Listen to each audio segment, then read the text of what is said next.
I'm sick again, and I'm not willing to rule out that Everything Plants has resorted to biological warfare. However, the Great Pothos race must go on.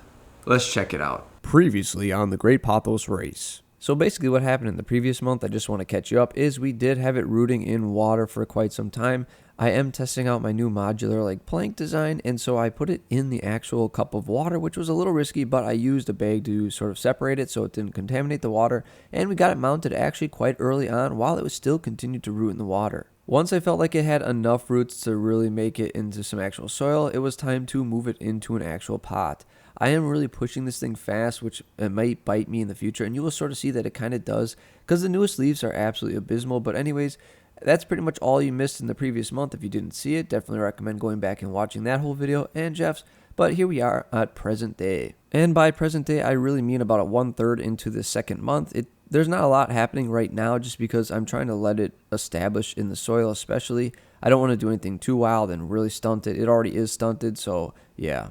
You can see compared to the previous month that a second leaf has unfurled since the whole cutting thing. Again, they are abysmally small. It sort of sucks to see this because this makes a big difference in the long run. The smaller you're starting off with, it's just the more you have to size up on each leaf. So it is going to cause a little bit of extra time to start getting those bigger leaves. So it is a little disappointing, but what can you do? When removing the actual Velcro that holds this thing onto the plank, I am pleasantly surprised to see that there are plenty of roots grabbing on.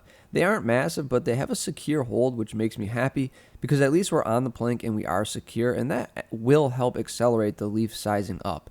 Again, it's not doing so hot right off the bat because I must have picked a really trailing piece when I took that initial cutting, or just what I did really stunted it. But now that it's grabbing on, it should start to catch up and it should start to size up every single leaf. Now, besides the actual plant, I do want to monitor the actual plank. So I'm just putting bare wood in the soil, and pine is a pretty cheap wood, and it is a lot more prone to rot than something more expensive like cedar. However, I did learn recently that some people have allergies to cedar, so going with pine is great for those kind of people. And I want to make this plank system relatively cheap because I don't want to, if I do release this to the public, charge an arm and a leg. So I do want to watch if it's molding or not. And so far I see little bits of mold, but nothing that's freaking me out. And we will watch this as time goes on. This next footage is towards the end of the second month. And you can see that we already have another leaf on the way, and it looks to be much bigger than the previous one. So this is good news. It is starting to size up again. So it does feel secure and life is good. I know it doesn't seem exciting right now, but I do have some good ideas for cool modifications to do just to push the envelope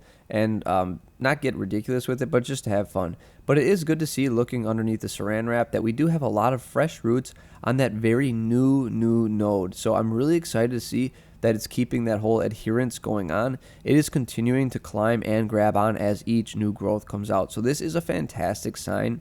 Now, I don't know if I necessarily need this saran wrap, but I'm going to keep using it on each new node just to try and provide a little bit more moisture and make sure things really start to get established.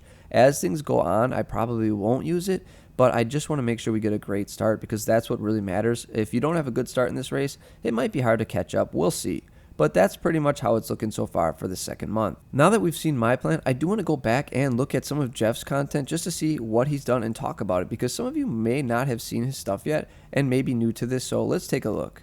I'm not sure what to make of this, but Jeff at Everything Plants I think is straight up taunting me. He went on a pretty sweet vacation while I suffered here at home with the harsh Wisconsin winter. So maybe he's super confident, or maybe his vacation will cause issues with his plant. I don't know. I'm hoping for the latter. Tropical plants need a slightly acidic pH, and when I checked the filtered tap water that I used, it was severely alkaline. It was a pH of about 8. So again, I should have known better, but checking the pH I think was a pretty interesting idea and probably smart, just because when you're noticing there's issues with your rooting, it's always good to check that. However, I'm pretty sure my well water is about 8 in its pH. Maybe that's why mine took a little longer to root than normal and kind of had some, not rot, but I had some browning. I'm not sure. I have pretty decent results with that, and that's a thing I would really love to put to a test and kind of see. But there's a lot of other parameters that might play into the whole role of pH. My water's extremely hard. I'm not sure what his is like, but obviously it seemed like once he changed his pH, it really fixed things quite quickly. So I don't know. It's pretty interesting. I kind of want to check mine, but it's a little late for that.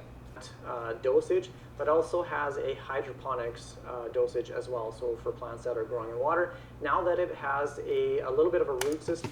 I see he already kind of microdosed his with some fertilizer. I did that as well. I'm pretty sure it helps. So I've done experiments in the past where I've used fertilizer, and it seemed to increase the growth as long as you don't get too wild and crazy. So a smart move by him. That was pretty good.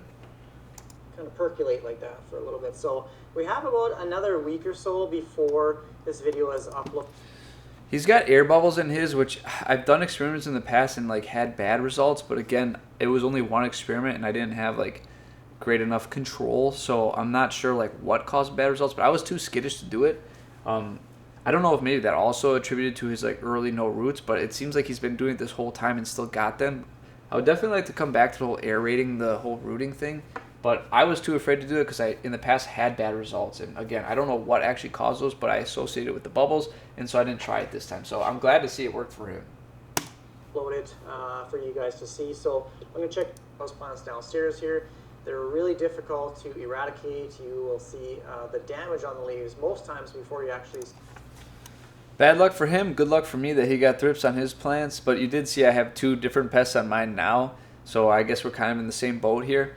Honestly, kind of what he said in his video, if you watched the whole thing, they're not that difficult to deal with. I mean, they are hard to eradicate, but as long as there's only a small number of them, it doesn't get too crazy. But again, it's just another thing you got to think about, and you got to check for them often. I had thrips a while back. I still probably have some, but I've kept them in check enough where I don't really see them, so that's good. However, the real problem, in my opinion, with the pests on these cuttings is not so much that there's pests there. It's trying to treat the pest while it's on the plank. It's a lot harder because it sort of shingles on the plank, and it's hard to get like between the plank and the leaves and get like spray or whatever you're treating it in there without like knocking it off. Like that's the problem I've found is like I'm trying to spray and treat the leaves, but I gotta like tug on them a little bit or turn them, and I'm a little nervous with that pressure, especially early on with the just grabbing onto the plank thing. I mean, there's some roots you could see touching it, but it's not like they're really grabbing on solid yet. They're too small, so all it takes is you tug it a little too hard and it pops off that plank, and that's pretty much it. I mean, once it pops off, you're starting over. You got to reattach it. It's not like those roots just like magically grab right back on like Velcro or something. So that is my biggest fear with the pest. It's not so much the pest, but just trying to maintain them and knocking it off the plank. So hopefully he doesn't run into that issue, but again, we'll see with his newest update. Within like a day or so, and I couldn't figure out why, and I've yet to catch it on camera, but I came downstairs and I found Oscar drinking out of this container. So I actually paid his dog to do that as part of my whole like sabotage campaign, so it seemed to work. Alright, so what he's got going on is pretty good here, and I'm actually a little nervous. It's going to be hard to say because I haven't seen that like second month, so I'm not sure like where he's at with the whole repotting, because in this footage it was still in the water, and then actually like getting it to attach to a pole, that's going to be another challenge for him, so I'm really curious how that's going to go. I'm a little nervous because his leaves are actually already quite big. You saw how abysmal that very first leaf was that popped out after it like rooted, and it was just like, ugh.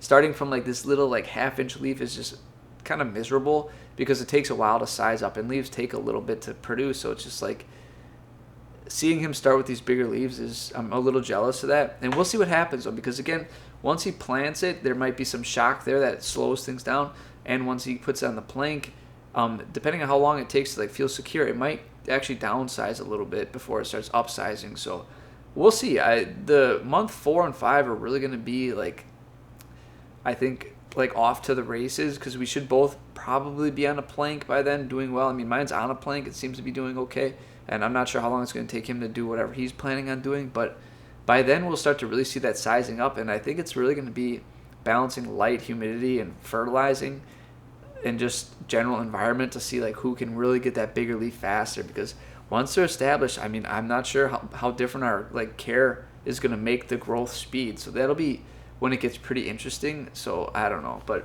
so far his stuff looks pretty good, and it looks like an exciting race. Well, that pretty much sums up this video. I hope you guys enjoyed it. This is a part of the Great POTHOS race. Again, make sure you do check out Jeff's channel, Everything Plants. He has his update as well. We are syncing them up so everything is in the same timeline, and it should be an interesting watch. I know I'm going to watch it and look for new ways to innovate my whole setup. This kind of month seems a little boring, but it's because I kind of sort of let it get acclimated to its new environment. I don't want to do too many crazy things, But now that it's sort of settled in, it's time to do crazy things. So hopefully you guys like the great Pothos race and you want to keep watching. And as always, your plants go strong and healthy. I'll see you next time.